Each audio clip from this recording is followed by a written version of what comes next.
mas todos recebam todo amor, todo carinho e toda gratidão. Eu cheguei essa semana com a Adriana aqui, na quarta-feira, para ir a um monte de podcasts. Eu não falei da nossa reunião em nenhum deles, porque nas últimas vezes aqui, tinha tanta gente que acho que foi da penúltima vez que mais gente não entrou do que entrou. E eu fiquei constrangido com isso, falei, não vou falar nem onde eu estou, e que é para não criar aquele constrangimento da última vez. E até que me arrependi, porque podia ter convidado mais gente para estar aqui conosco, embora esse grupo seja lindo e maravilhoso. Hoje à tarde, depois do nosso almoço, de manhã nós tínhamos tido um café da manhã com uma pessoinha muito linda, muito querida, muito doce, eu e a Adriana, e depois fomos almoçar com o Marcos e a família. E aí, umas 4 horas, eu fui tirar um cochilinho, pedindo a Deus que me dissesse qual era a palavra simples que eu deveria compartilhar com vocês hoje aqui. Quando eu ia entrando no quarto, me deu aquele estalo. Aí eu falei para a Adriana, lê para mim, por favor, porque eu não estou conseguindo ler. Lê para mim na primeira epístola de João, no capítulo 1, do verso 1 ao verso 4. Aí ela começou a ler, primeira epístola de João, capítulo 1, e foi lendo até o capítulo 4. Eu falei, não, meu amor, é só os 4 primeiros versículos. Aí ela, então tá bom, já tinha entrado no 2, já estava indo para o 3, e eu, na minha cabeça, sabia que vinha pela frente, mas eu, não, pode voltar, fica só nos primeiros 4 versos da primeira epístola de João, porque é o que me veio ao coração como vontade de compartilhar nesse primeiro encontro do Caminho da Graça presencial, depois dessa quase extinta pandemia, porque é só quase, ainda está aí, e cuidados precisam continuar a ser tomados por todos nós. E tem alguns que já abriram o texto, não vai fazer mal a ninguém, pode abrir. Eu depois vou abrir aqui. Aliás, deixa eu deixar aberto para eu te seguir.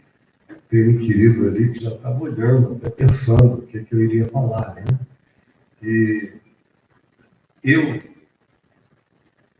esses dias, venho repetindo uma declaração, uma confissão de fé, que me acompanha desde o primeiro momento, desde que eu criei, desde que o Evangelho deixou de ser uma informação da minha casa, da minha avó, da minha mãe, depois do meu pai, quando se converteu, depois dos amigos, enfim, eu cresci sabendo, entre católicos e protestantes, o que cada lado dizia, e havia muita briga, muito ódio entre as partes. A minha avó materna dizia que a minha avó paterna, ultracatólica, iria para o inferno, me dava um horror. De como é que Deus vai mandar uma santa dessa, com uma avó linda, branquinha, dos olhos azuisinhos, toda mansinha. Olha como ela era politicamente incorreta, dos nossos padrões. Ela só chamava todos os netos de meu negrinho. Então, quando ela amava muito uma pessoa, ela falava, meu negrinho, que caça para o povo da vozinha. Hoje em dia, se alguém for dizer meu negrinho, vai ter gente ofendida. E os brancos pelos negros, os negros por si mesmos, o mundo foi ficando muito, muito estranho, muito diferente. É claro que tem racismo estrutural para todo lado, que dá para a gente verificar, e não é de hoje. Não era preciso se criar a polarização que se criou para se identificar isso que se identificou sempre quando se teve mente e coração. Cada qual sabia o significado do que o racismo significava na nossa sociedade. Mas agora isso virou semântica, virou linguagem, você tem que aprender, senão você é ofensivo. E eu, rememorando essa viagem toda dos últimos 50 anos de fé, eu vou fazer 50 anos de fé daqui a pouco tempo. Começou tudo muito jovem na minha vida, muito cedo, de modo que eu tenho amigos que não são tão mais novos do que eu, mas quando eles começaram a se interessar pelas coisas, eu já estava ficando idoso, pela precocidade, pela rapidez com a qual tudo foi acontecendo na minha vida dos 18 anos para cima. Aos 24, 25, eu estava já meio rodado e cansado de conhecer as idiosincrasias, as doenças da igreja e dos pastores.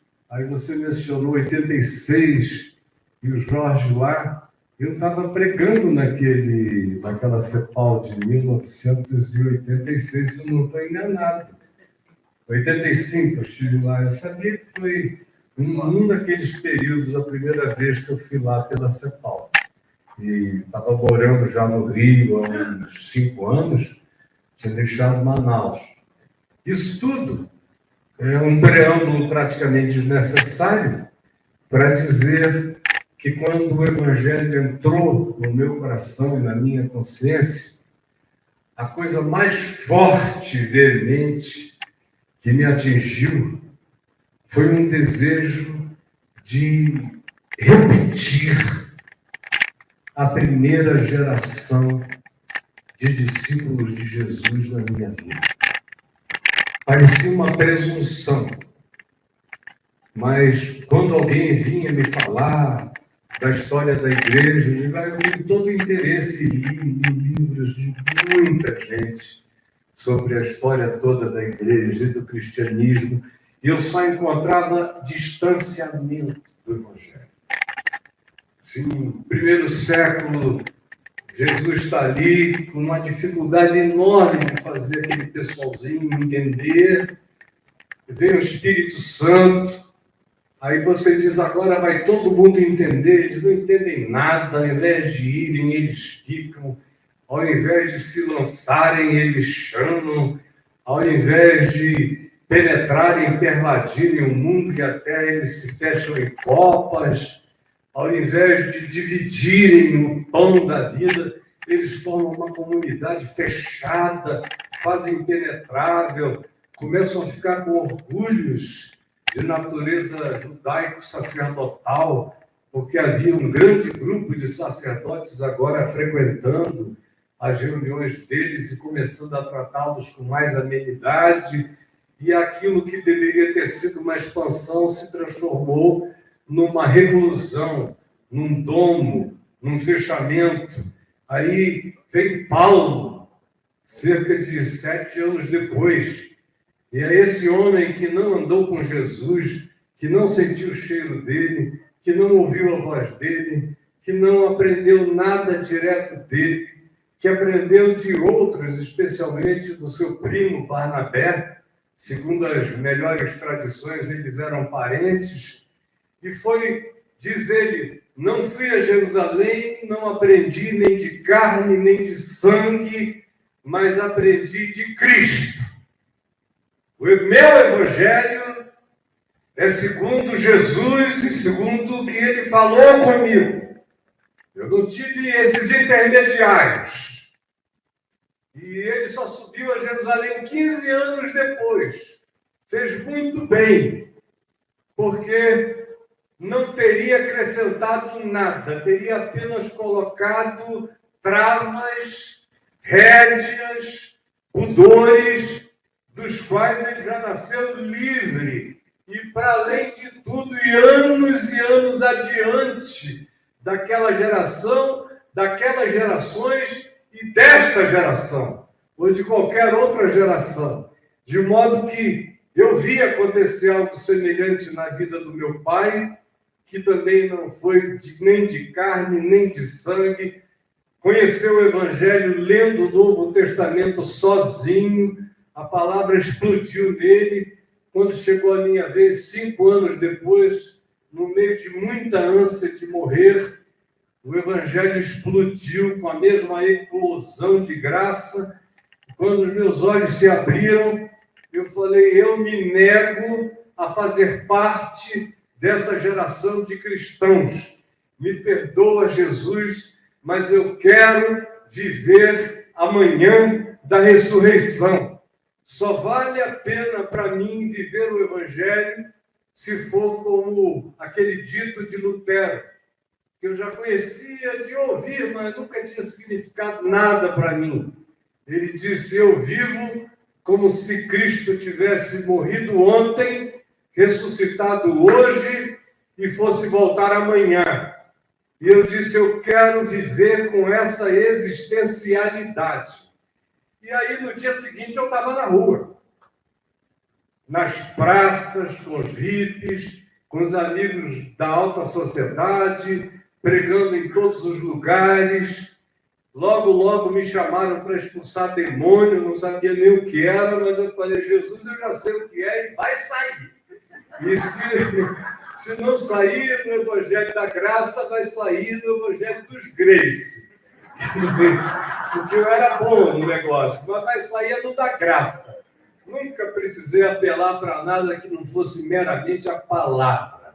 Com aquela fé que qualquer coisa seria detonada pela palavra. E aí uma revolução começou a acontecer. Eu nem me dava conta do que estava surgindo. Aí o dono da televisão, TV Globo, da Rede Amazônica de televisão, me deu um horário todo domingo de 6h30 às 7 horas da noite, de graça, para eu pregar com 19 anos. Eu ia lá, não tinha gravação, era tudo ao vivo, a luz vermelha acendia, o cara dizia no ar. Aí eu, meia hora. Meu pai assistia em casa e ele dizia, onde é que você aprendeu isso? Eu digo, eu não sei, pai, fala com Jesus. Eu sei que esse negócio está dentro de mim, está todo repleto disso. E a leitura do Novo Testamento, Deus me deu uma memória boa, foi se transformando em algo que eu podia fechar os olhos e citar, e tomava conta de mim, me ardia, me queimava, me machucava, me fazia chorar, me derretia. Eu sentia que tinha uma graça vazando, explodia. E aí, aonde quer que fosse, aquilo ia acontecendo, sem que houvesse nenhum tipo de premeditação. E eu vivi anos e anos e anos daquela alegria. Comecei a ir para o país inteiro, depois para o mundo, pregando a palavra com aquele gozo. E todo mundo que eu via dizia, parece que você encontrou com ele hoje de manhã. Eu digo, parece não. Eu encontro todo dia, você não? Meu Deus, eu não abrirei a boca para pregar o Evangelho sem esse impacto no meu coração. Até que chegou um tempo, quase 30 anos depois, em que eu comecei a conseguir pregar o Evangelho sem aquela intensidade da primeira geração. Eu achei estranho, mas ao mesmo tempo falei, mas é assim mesmo. Já tem 30 anos quase, já falei para todo mundo, e vai ver que essa situação, que não era uma pasmaceira, mas uma calma de divulgação, de proclamação, chegou por causa do tempo, por causa da hora.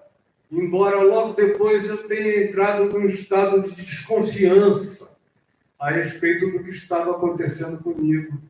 Aí aconteceu tudo que aconteceu, 98, foi um inferno, 99, 2000, eu conheci a Adriana, e ela começou a ter um papel renovador. Começou primeiro com aquela alegria feminina, né? Mas depois um papel renovador, espiritual no meu coração. Devagar eu fui sentindo outra vez o acender do fogo, da chama, do braseiro, da alegria, da proclamação, do discernimento da palavra.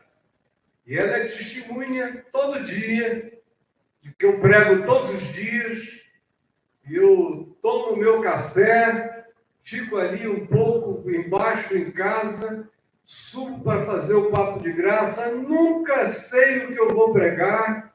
Chego lá na hora, o brother diz: qual é o texto? Eu digo: espera aí. Aí eu dou uma andada, volto, digo: anota aí, tal. Qual é o tema? Eu dou o tema. Tem esboço? Eu digo: tem, mas eu não quero te dar não, para não estragar.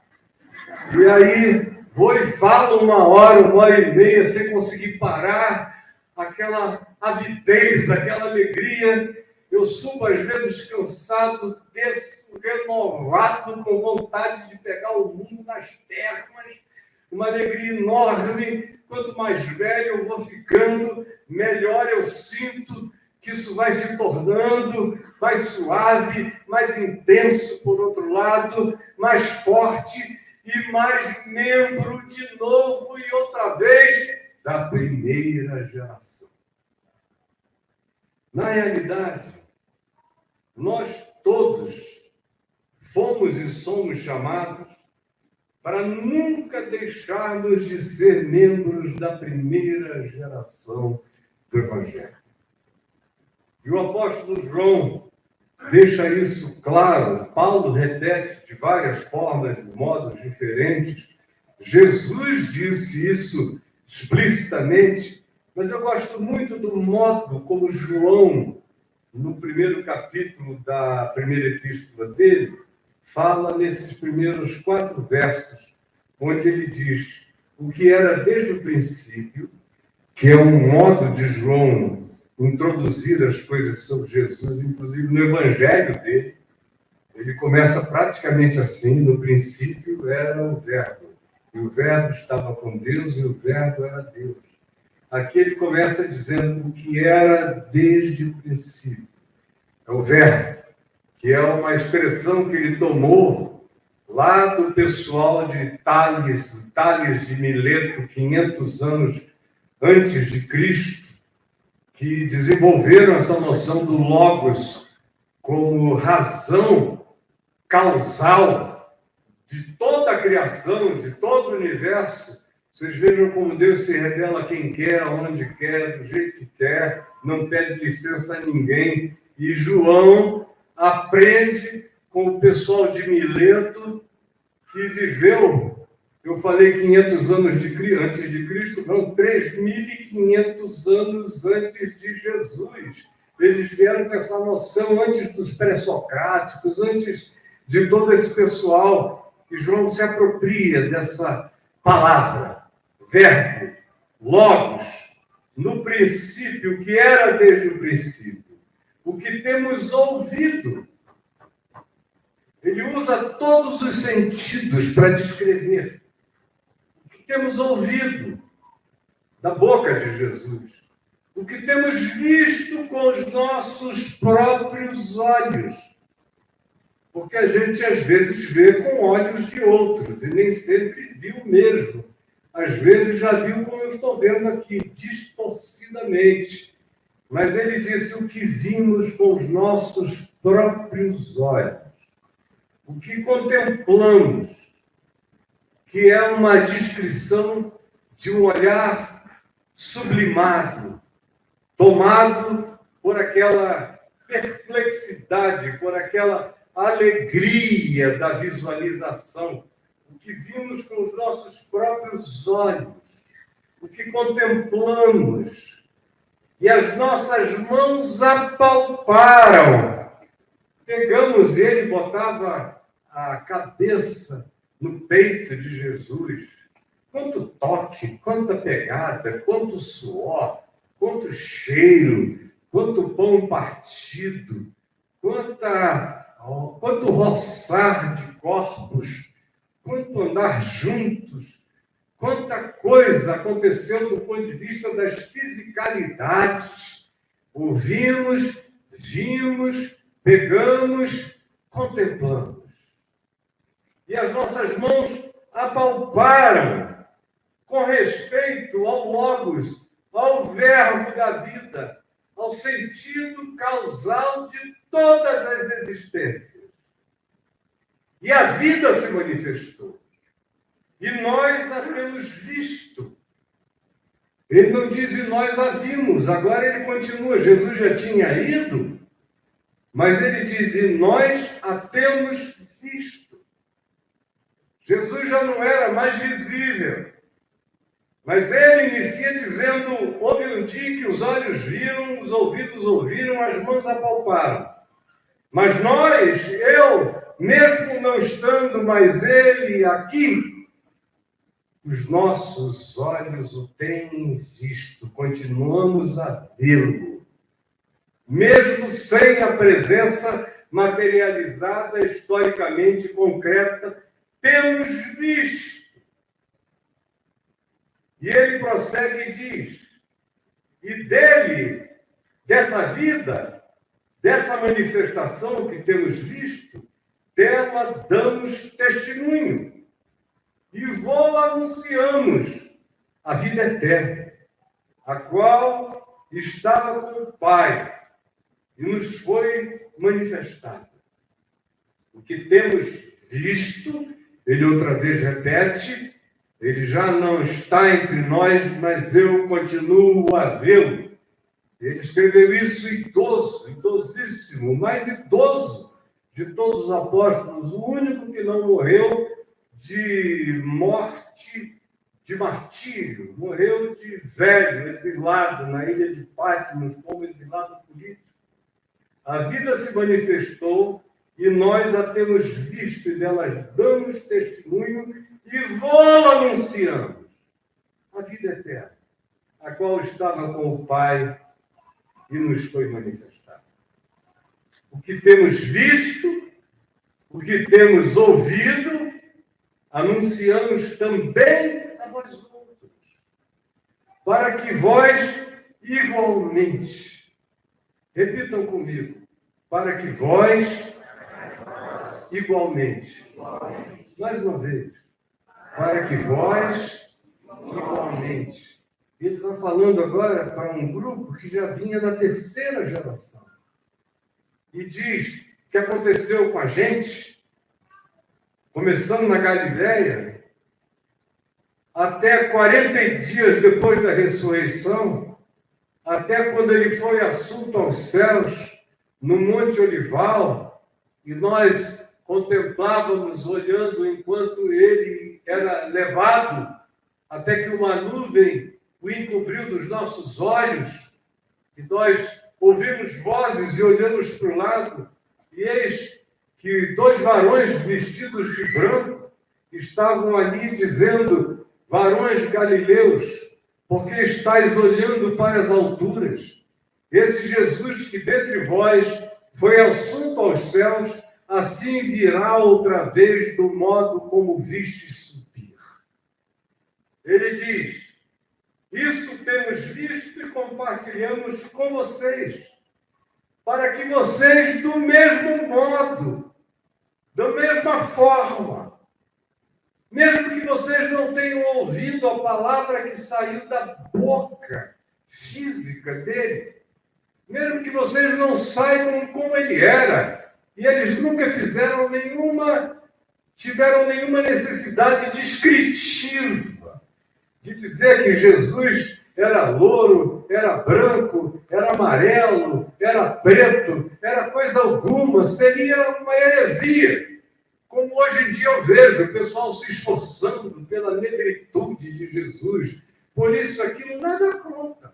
Sinceramente, pode ser um criolano lindo, tanto faz. Só que é absolutamente ridículo. Se está falando do verbo da vida, se está falando de alguém que pode ser conhecido em qualquer cultura, em qualquer ambiente, em qualquer circunstância, em qualquer geração, do mesmo modo, porque ele não é carne nem é sangue, como ele disse. Minhas palavras é que são espírito e são vida. Portanto, ele diz, Nós temos compartilhado, falado com vocês, para que vocês, do mesmo modo que nós. É isso que o igualmente significa. Mantenhais comunhão conosco, com a mesma percepção, com o mesmo discernimento, com a mesma alegria, com a mesma intensidade, com o mesmo compromisso, com a mesma fé, com a mesma intrepidez, com a mesma vontade de se dar. Vocês tenham comunhão com a primeira geração, que todas as gerações se tornem a primeira. Se essa palavra que nós pegamos, ouvimos, apalpamos, contemplamos, e que entrou em nós, e que com vocês nós compartilhamos, for absorvida por vocês, igualmente haverá a mesma realidade, a mesma manifestação, e vocês terão comunhão conosco. Ora, a nossa comunhão é com o Pai e com o seu Filho Jesus Cristo.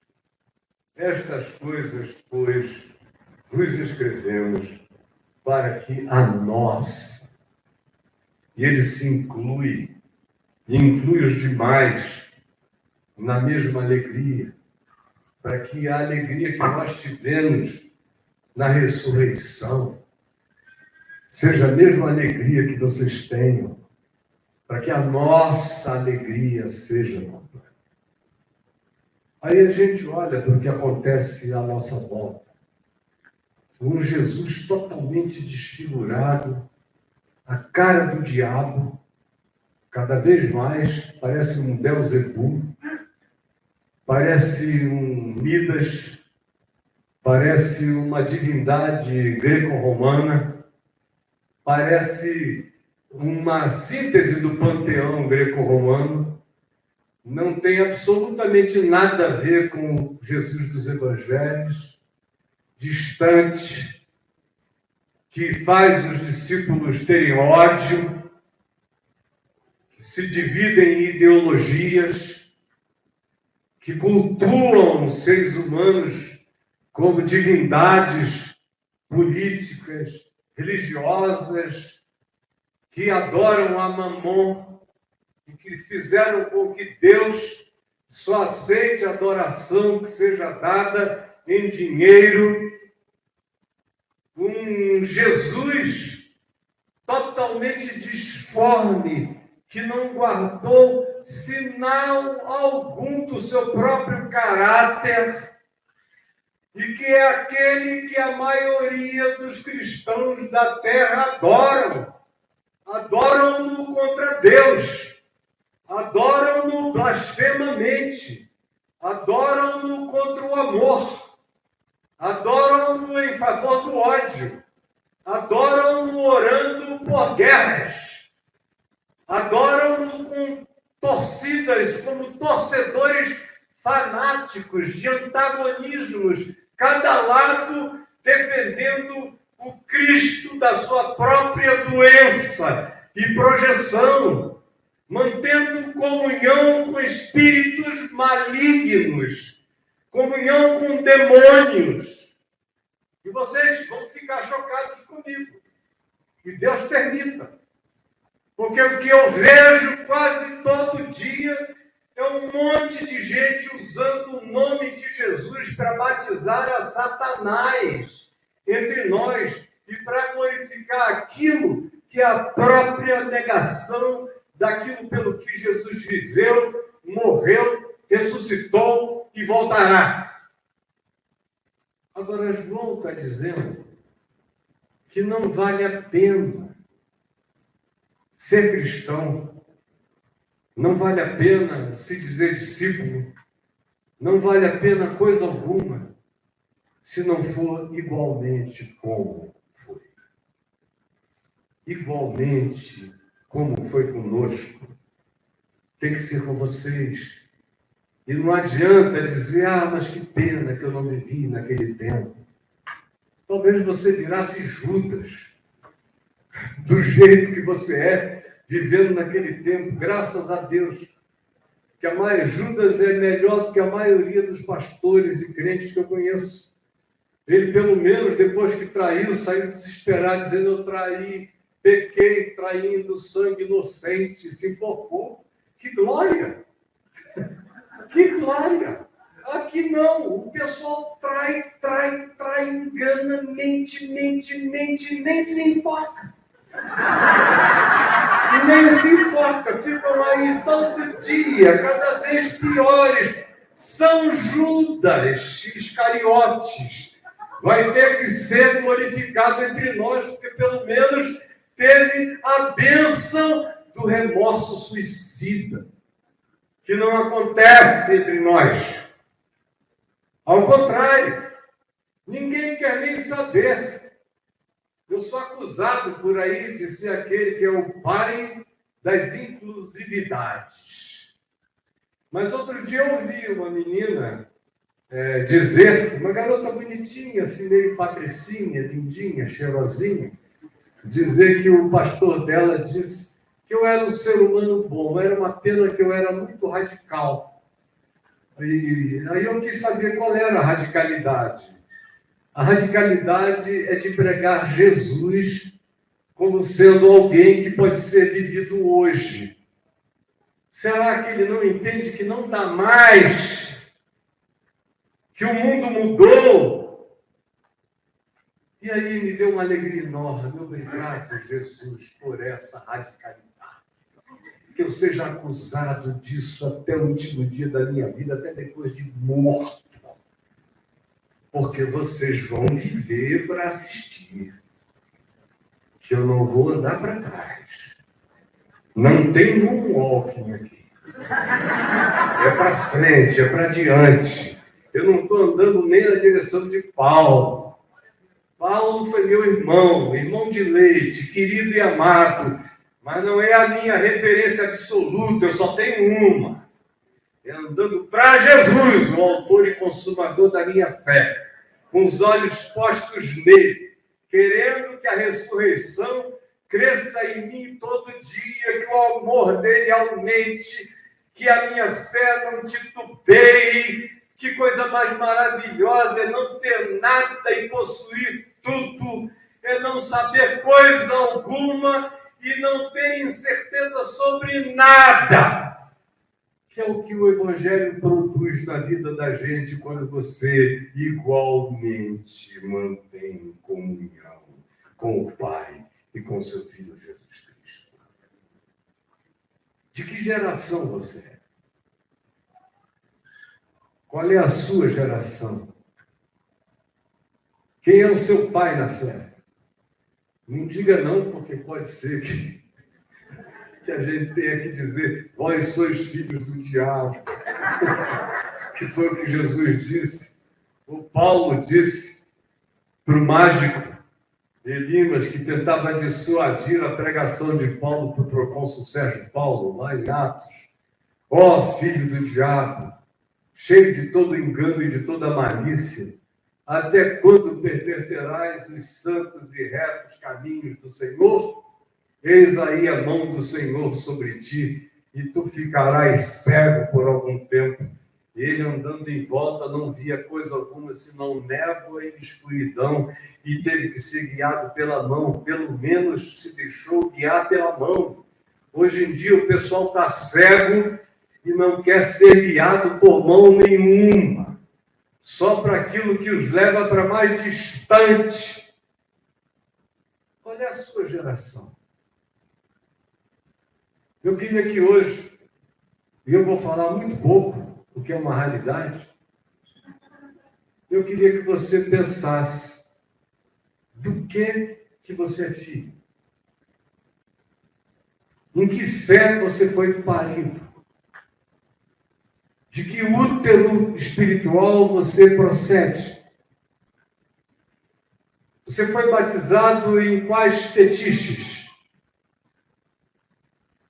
O que você chama de fé é o quê? O seu andar com Deus é feito de validações de prosperidade, de materialidades, de sucessos contabilizados, de manifestações perceptíveis exteriormente e louvadas como sendo as coisas que definem uma pessoa bem-sucedida? Qual é a sua geração? Quando eu conheci Jesus, e meu pai me perguntou: meu filho, qual vai ser o maior problema para você? Serão as drogas? Ai, que droga, pai? Droga é uma droga. Isso aí é uma decisão e já era. O que é? Eu falei: mulher. Passam essas motos, essas bundonas aqui na frente de casa, elas param e olham para mim, vem cá, dizer não é que é um negócio. Ele ora por mim, ele falou: não vou te ensinar a orar e a jejuar. Aí eu comecei a aprender a orar e a jejuar com ele, a gente ia para a floresta, passávamos 3, 4 dias em oração, em jejum, lendo a Bíblia em voz alta, eu para ele para mim, guardando o Novo Testamento no coração. Às vezes eu não conseguia ler, eu chorava, as lágrimas me queimavam, meu coração se derretia. Foi assim durante anos, pelo menos 20 anos, daquela alegria enorme, até que, como eu disse há pouco, devagar, foi havendo aquelas concessões para a mornidão, que eu chamava de costume.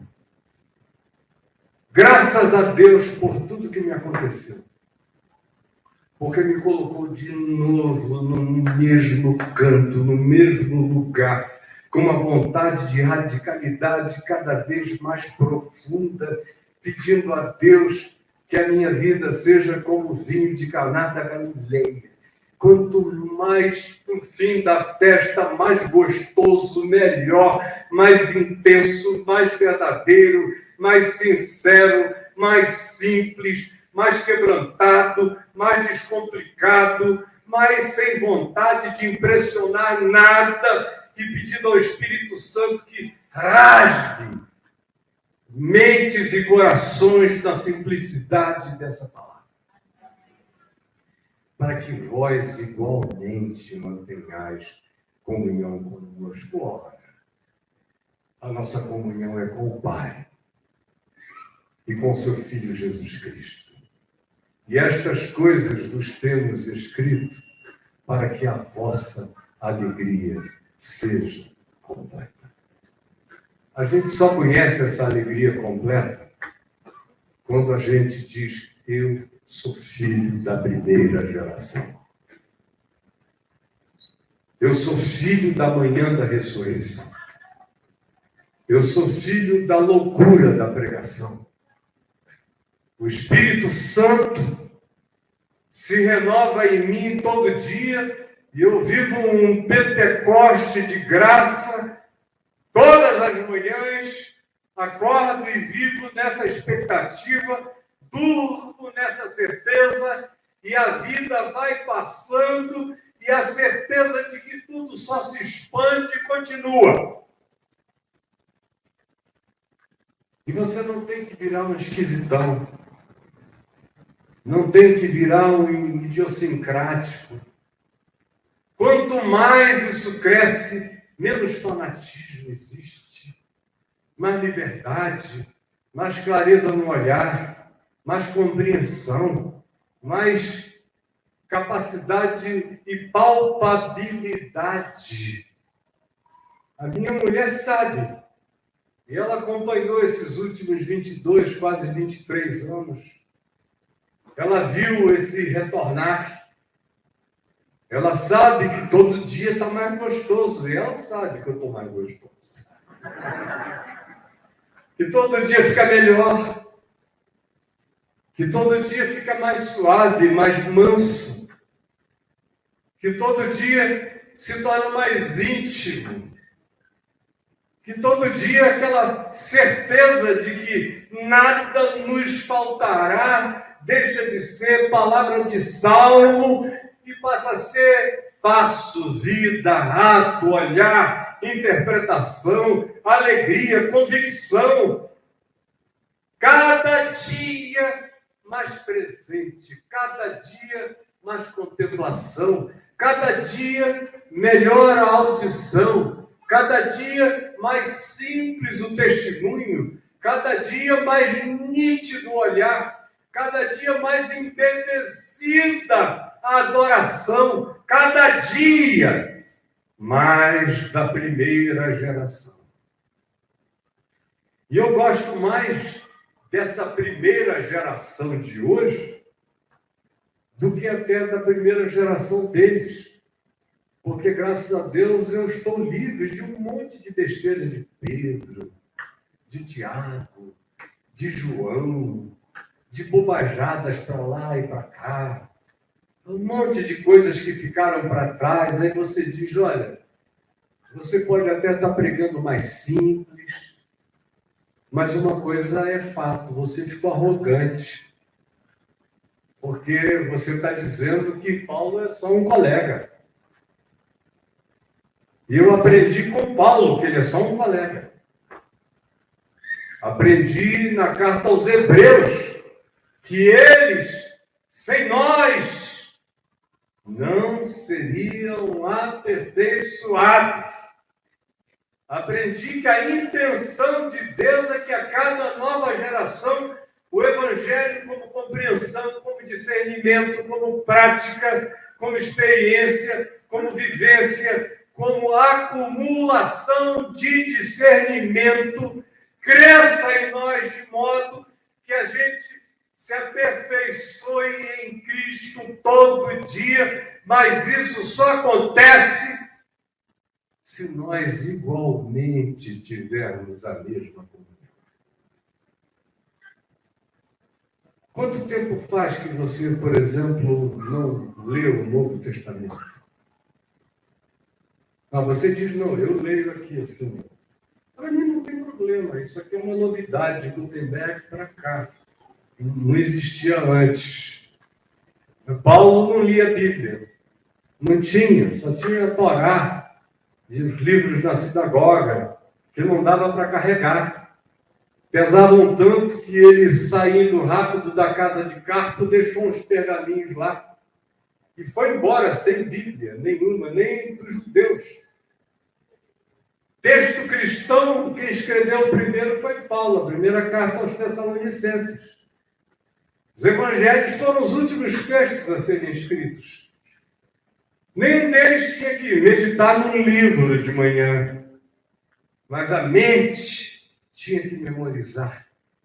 Jesus falava por parábolas, entre outras coisas, como Joaquim Jeremias, um acadêmico inglês, demonstrou, traduzindo os textos, por exemplo, de Lucas, do grego para o aramaico, e percebendo que tudo virava poesia e rima, de maneira que os que o ouviam guardavam os repentes para sempre, e podiam repeti-los, guardá-los, declamá-los de novo. Era a mente que estava funcionando, era o ouvido que estava em ação, era a boca que repetia, era o coração que declamava, era a mente que contemplava. Não era como nós que ligamos a TV para ouvir heresia. Vamos para o YouTube para assistirmos todas as porcarias do Tártaro, que é o inferno do Hades grego, é o Tártaro. É o YouTube dos crentes. Vão para lá ouvir só barbaridades. E aí você vê as coisas ficando feias. São pastores dizendo, Deus está nos abençoando. Oh, glória! Porque agora os prefeitos só recebem dinheiro que venha das mãos dos pastores. Aleluia, louvado seja o nome do Senhor. Quanta bênção, quanta coisa linda. Nós agora temos o nosso líder, temos o nosso Messias, temos o nosso Senhor, temos o nosso Constantino, temos o nosso 13º apóstolo. E vão ficando todos apóstolos. São todos os apóstolos. De que geração você é? Porque eu quero dizer uma coisa para você.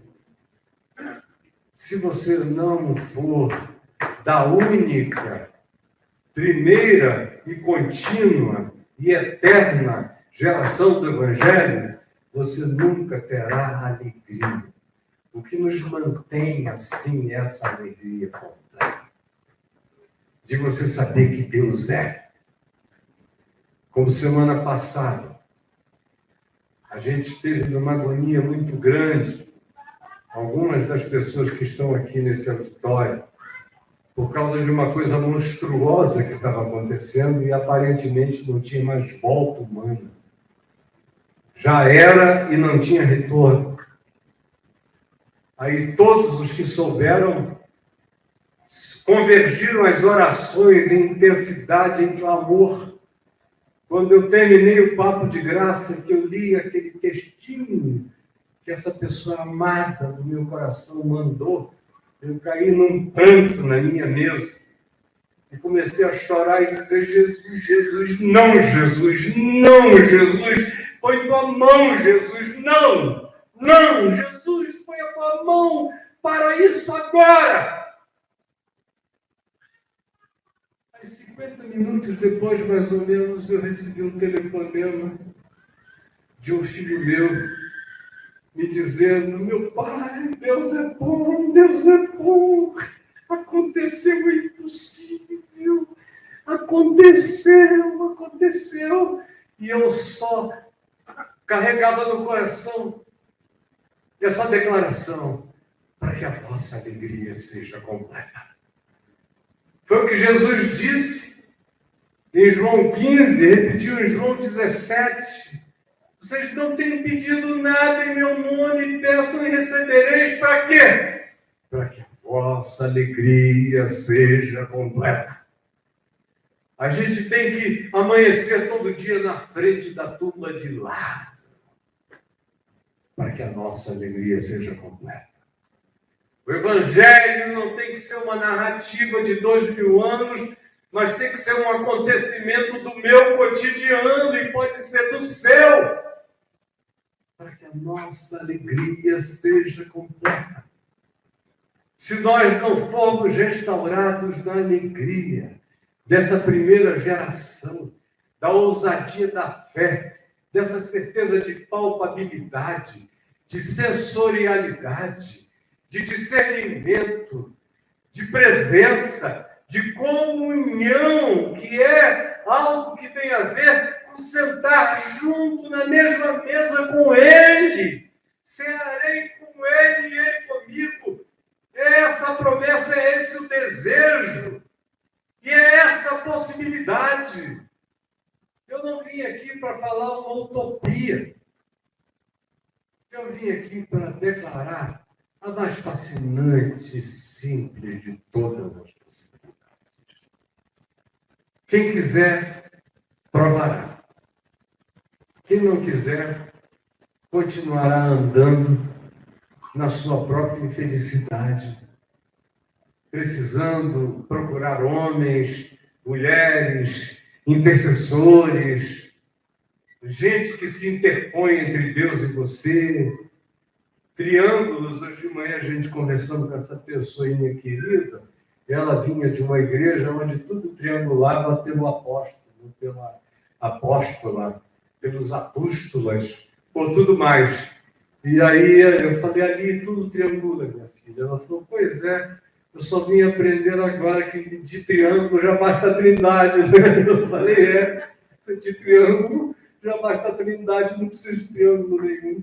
E a própria trindade não é um triângulo, é uma realidade só.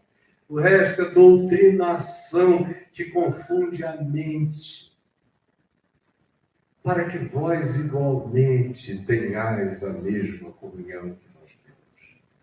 O que os nossos olhos viram, o que os nossos ouvidos ouviram, o que as nossas mãos apalparam, o que a nossa boca fala, o que contemplamos, isto igualmente compartilhamos, para que vocês igualmente provem as mesmas coisas e tenham a comunhão que nós tivemos com o Pai, com seu Filho Jesus Cristo.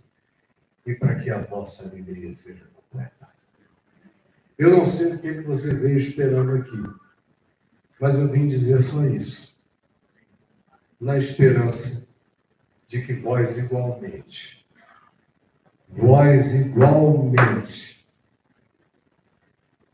no que diz respeito ao verbo da vida, experimentem essa realidade que não tem a ver com fanatismo, não tem a ver com histrionismos, não tem a ver com gritarias, não tem a ver com loucuras, não tem a ver com perda da consciência, tem a ver com lucidez, tem a ver com a expansão da consciência na fé, tem a ver com essa convicção palpável e dá a impressão de que se eu enfiasse a mão pela boca eu pegava aqui dentro de mim. Está aqui. O inferno sabe, os anjos sabem, todo mundo sabe. Está aqui dentro de mim. Não tem força no universo que eu tema. Nada, como Paulo disse, nem qualquer outra criatura apareça, porque não vai encontrar em mim tremor nenhum. A confiança tomou conta do meu ser. E eu estou pronto para viver e para morrer. Por quê?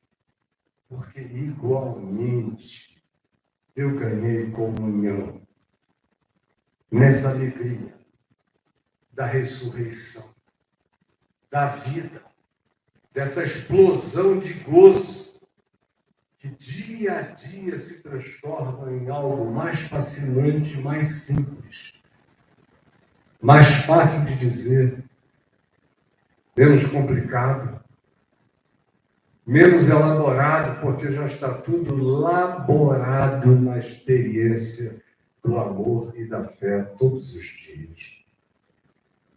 E eu queria que você repetisse isso comigo para eu concluir, graças a Deus. Para que eu, igualmente, mantenha comunhão com o Pai e com seu Filho Jesus Cristo. Repita comigo. Para que eu, igualmente, mantenha comunhão com o Pai e com seu Filho Jesus Cristo. Para que a minha alegria seja completa. Para que a minha alegria seja completa. Perdão pela frustração de quem veio aqui ouvir uma elaboração. Eu não tenho mais elaborações. Eu só tenho simplicidades do Evangelho para declarar, sem constrangimento. E se eu viver muitos anos, pode ser que eu suba aqui e não fale mais do que 5 minutos, porque o resto se transforme em comentário desnecessário. Vamos ficar todos em pé. Eu vou esperar amanhã de manhã todo mundo trazendo mais alguém. Talvez alguns aqui estejam olhando e dizendo, bom, se for para ouvir isso, eu não volto amanhã. Eu já ouvi, já sei, já aprendi essa basicalidade. Essa basicalidade é para ser vivida. De modo que, enquanto não se transformar em vida, é mentira. É mentira ambulante. É mentira de culto. É mentira de Deus. É mentira de evangelho. Não tem nada a ver com o Pai e com seu Filho Jesus Cristo. E muito menos ainda vai produzir a alegria completa no nosso coração. Eu quero morrer de uma felicidade, porque eu vou para a glória eterna, onde o que olhos não viram, ouvidos não ouviram, que nunca foi produto de concepção de homem algum, é o que Deus tem preparado para aqueles que o amam já aqui, e para além nem se pode vislumbrar ou descrever. Mas eu sei uma coisa, e eu não estou mentindo. Mentir na presença da mulher é uma coisa muito desavergonhada. E a minha é sincera demais para não me deixar cometer isso. eu sei que ficou melhor. Todo dia está melhor. E dentro de mim eu só sinto essa expansão, essa paz crescente, essa raiz profunda e essa confiança inabalável. Essa convicção de que não há sofismas e de que o poder de Deus em nós pode destruir toda fortaleza, anular todo sofisma e nos colocar no chão sólido do caminho, da verdade e da vida. Jesus, eu te agradeço por essa palavra singela, simples, para que a Sofia entenda, para que qualquer um entenda, para que não haja privilégios intelectuais, mentais ou acadêmicos. O Evangelho está sendo dito de novo e eu peço que o Espírito Santo faça com que muitos aqui se entreguem à alegria da primeira geração. A experiência da ressurreição dos mortos no coração, na mente, na atitude, na vida, sem distração. Faz isso crescer em mim todo dia mais, na vida dos meus filhos, dos nossos netos, da nossa casa, dos nossos amigos, do mundo. Muito obrigado por aqueles que na terra não desistiram e continuam crendo que é possível hoje, que é possível agora experimentar outra vez a alegria da ressurreição. Muito obrigado. É diante de Ti que estamos e é diante de Ti que continuaremos. Em nome de Jesus. Amém. Que Deus nos abençoe. Amém.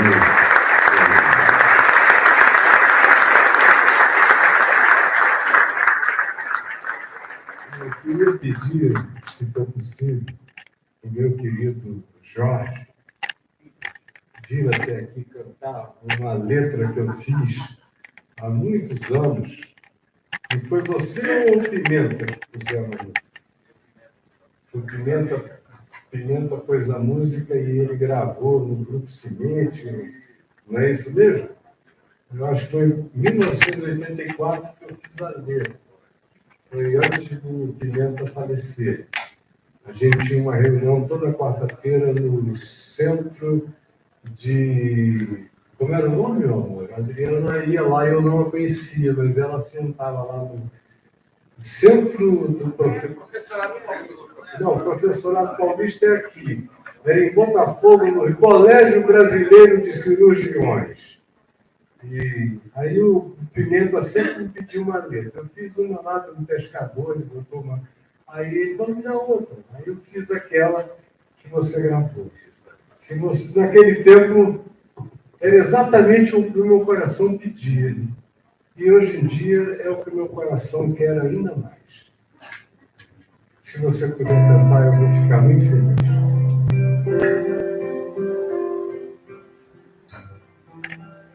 Eu queria pedir para vocês se sentarem, que o Jorge vai cantar, e depois eu pedi para o Vavá, Jorge, cantar uma canção que tem a ver com o que Caio falou, que as duas têm a ver com essa ideia da primeira geração. Aliás, simples, né? Tá.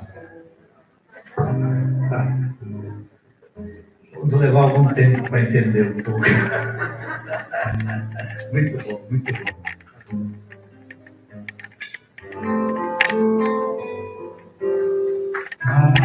Eu preciso viver minha vida, medir os meus passos, estender os meus braços às pessoas sofridas. Eu preciso olhar para dentro, ouvir bem atento a voz doce e forte, passei com sorte na vida e na morte, e fala em mim. Eu preciso ser manso e amigo, ser rocha e abrigo para quem quer comigo na vida viver.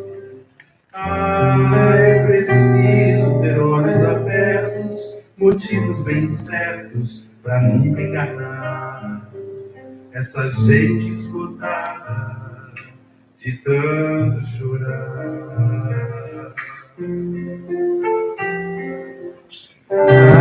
Eu preciso ter coragem de ser, ter vida e poder, ter amor para atender essa gente perdida por quem Deus quis morrer.